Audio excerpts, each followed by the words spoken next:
Bem, estamos de volta falando sobre esse assunto tão importante para todos nós, que é a gravidez. E a mulher que está grávida, já no final da sua gestação, pode ter alguns sinais importantes, né, doutora Daniela? Na verdade, os principais sinais são a dor nas costas, né? Começa a ter uma dor nas costas, em geral, e o endurecimento da barriga, que é as contrações. Então, em geral, a dor vai começar. A dor começa a lombar e vai se dirigir para frente, a contração. Em torno da 32ª, 33ª semana, a paciente passa a ter as contrações de treinamento, que são as contrações de Braxton Hicks, e essas contrações, quando vão chegando perto do final da gestação, elas vão ficando mais frequentes. Então, quando elas passam a ter um ritmo, uma frequência, então, eu tenho uma contração agora, daqui a 5 minutos eu tenho outra, daqui a 5 minutos eu tenho outra, isso é um sinal que eu estou começando a entrar em trabalho de parto.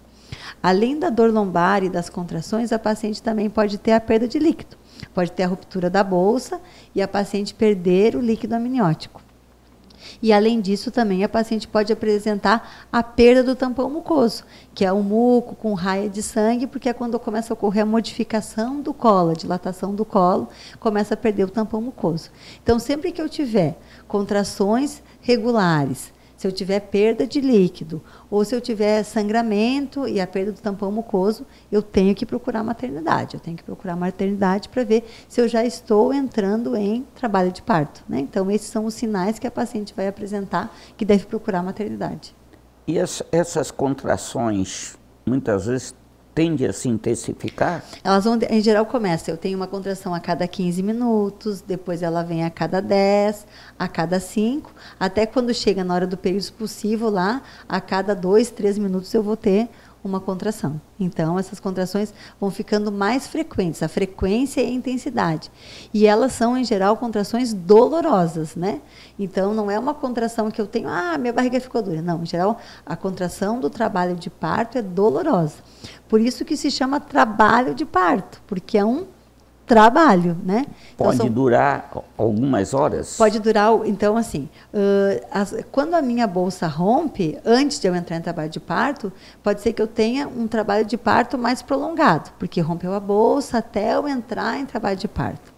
Se as minhas contrações começam antes, em geral, eu posso ter um trabalho de parto que leve 12, 18, 24 horas, né? Porque algumas vezes eu começo a ter as contrações e não tenho a modificação do colo. E aí a gente só passa a contar com o trabalho de parto mesmo quando eu tenho a modificação do colo, que é a dilatação. Então, se eu tenho a modificação do colo, a partir daí, então, é que eu começo a contar as horas do trabalho de parto. Porque algumas vezes a paciente começa a contar desde a hora que começou a ter essas contrações. E muitas vezes isso chama pródromos. Ela está iniciando, mas não está na fase ativa do trabalho de parto. Então, o que eu sempre oriento? Que a paciente tem que lembrar que o trabalho de parto, que leva algumas horas, mas que assim, que no final a gente ganha um presentão, né? Que talvez seja o maior presente que a gente vai ganhar na nossa vida.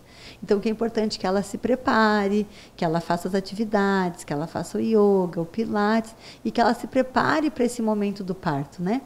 Então, o que é o ideal? Ela chegou na maternidade e realmente, não, você está em trabalho de parto, você vai ter que internar. O que vai acontecer, né? O que eu tenho que fazer?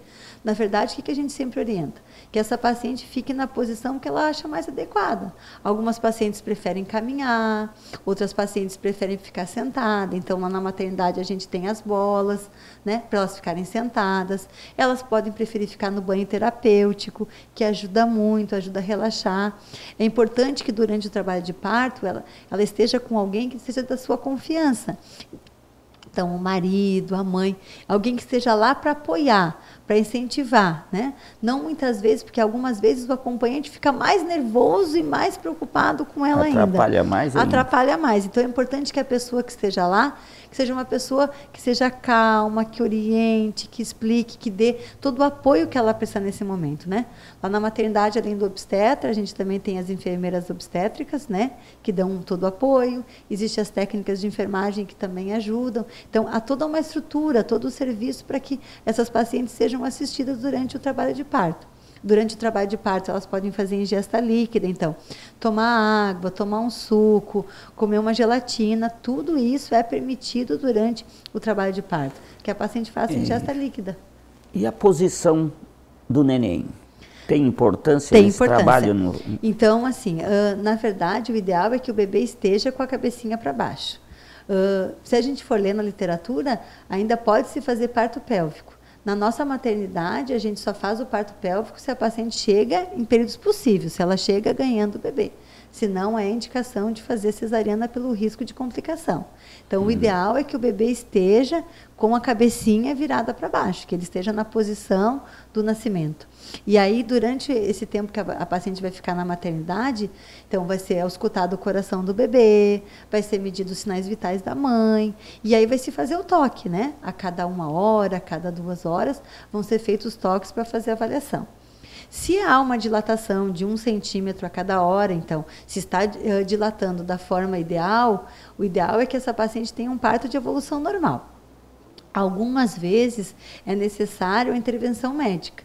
Então, algumas vezes é necessário que a gente rompa a bolsa para ajudar a estimular esse trabalho de parto. Algumas vezes há necessidade do uso da ocitocina, que é a medicação para ajudar nas contrações. Então, hoje em dia, a gente tem procurado ao máximo evitar qualquer método mais intervencionista. Mas, algumas vezes é necessário. Algumas vezes é necessário fazer a ruptura da bolsa, fazer a ocitocina, para ajudar, para que esse trabalho de parto, que algumas vezes está mais prolongado, se reduza no tempo. Então, algumas vezes é necessário a atuação médica nesse momento. Ótimo. E o que é o puerpério? O puerpério é após o bebê nascer. Então, assim, a paciente está em trabalho de parto, vai para a sala de parto. Então, lá na maternidade, algumas pacientes podem ganhar o bebê de cócoras, podem ganhar o bebê na maca. A gente sempre orienta que é a posição ideal que a paciente se sente confortável e também na posição ideal para esse bebê nascer, porque nem sempre o que a gente espera vai ser o ideal para a gente. Então, algumas vezes é necessário. Então, após o nascimento do bebê, uma coisa que eu sempre falo, que as pacientes têm algumas dúvidas quando a gente fala do puerpério, é sobre a episiotomia. Então, a episiotomia, que é o corte na vagina, só é realizado se ele for necessário. Então, se o bebê está em sofrimento, se a mãe tem dificuldade na expulsão, se há necessidade do uso de fórceps, então, nesses casos, muitas vezes é necessária a episiotomia. A gente evita. É um pequeno corte transversal, né, que vai fazer o corte para ajudar na passagem do bebê. Então, eu sempre explico isso porque algumas vezes elas ficam na dúvida. Então, no momento que o bebê nasce, assim que nasceu o bebê, na verdade, o bebê nasce, o que vai acontecer com ele? No parto, a gente vai entregar ele para a mãe, vai colocar ele sobre a mãe, e se tiver tudo bem, bebê nasceu tudo bem, nasceu com Apgar, que é a notinha, o bebê ganha uma nota quando ele nasce. Então, nasceu bem, nasceu chorando, a gente espera 1 minutinho para evitar o clambeamento do cordão. Então, a gente espera esse minuto até a parada da pulsação do cordão. E aí vai se iniciar o puerpério. Então, nasceu o bebê, vai haver a dequitação da placenta. Então, no parto normal, essa dequitação é espontânea, ocorre a dequitação, a saída espontânea, e na cesárea o médico vai lá, limpa, tira tudo. Então, na cesárea, o útero está aberto, a gente vai lá e consegue ver toda a placenta e consegue retirar. E no parto ela sai espontaneamente. Nasceu essa placenta, começa o puerpério, que é essa fase que vai desde o nascimento até o 42º dia pós-parto, que é uma fase de grandes transformações na vida. Porque eu sempre digo, nasceu um bebê, nasceu uma mãe. Né? Então, a partir desse momento que nasceu essa mãe, há uma transformação muito importante. Então, o bebê nasce, ela vai para a sala de recuperação, fica em torno de 1, 2 horas ali, a gente observa o sangramento, estimula a amamentação já desde o momento que o bebê nasce, porque assim que o bebê começa a mamar, começa a produção da ocitocina, que é o hormônio que faz a contração do útero. E aí, então, começa a fase da amamentação e a fase de toda a modificação do organismo. Então, muitas vezes, nessa fase do puerpério, como tem todas as alterações, essa adaptação, muitas vezes a gente também tem esses sintomas que o senhor perguntou, dessa alteração psicológica da paciente. Algumas vezes a paciente fica mais triste, a gente chama que é o blues puerperal. A paciente fica mais melancólica, então é extremamente importante o apoio da família, do parceiro nesse momento, né? Que a paciente fique acolhida pela sua família, pela essa fase de transformação. Então, o que vai acontecer no puerpério? O útero vai regredir, vai diminuir o sangramento, essa paciente vai sangrar por alguns dias, depois vai parar o sangramento. vai começar a amamentação, que é um período de grandes transformações na vida, né? Então, a amamentação é uma dificuldade. Eu sempre digo que amamentar é um ato de amor, carinho e paciência, né? O bebê mama em livre demanda, então a gente vai assim, eu não posso dizer, ele vai mamar agora, daqui a meia hora ele vai mamar de novo. Não, algumas ele mama agora, daqui a 15 minutos ele vai querer mamar de novo. Então, cada bebê e cada mãe vai se adaptar a essa fase, né? Então, a fase de puerpério é uma fase extremamente importante da adaptação dessa nova vida ao mundo. Pois é, minha gente, tão importante esse assunto. Mas estamos chegando ao final do programa Saúde em Foco, com a nossa colega aqui, a doutora Daniela D'Agostin Marim, que nos brindou com essa excelente demonstração de conhecimento, principalmente durante a gestação, e vocês puderam saber, entender o que é, na final, um pré-natal, o que é um decorrer do parto, o puerpério. Isso é tudo muito importante. Eu creio que esse esclarecimento foi fundamental para todos nós.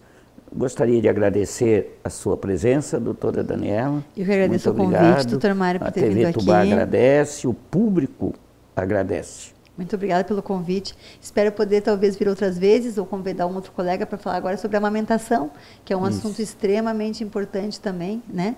Não só essa fase da parte do parto, do pré-natal, do parto, do puerpério, mas a amamentação também, que é uma mudança muito importante na vida de toda mulher. Muito bem. Por isso que eu digo, a gravidez é a primeira maravilha do mundo. Não resta dúvida.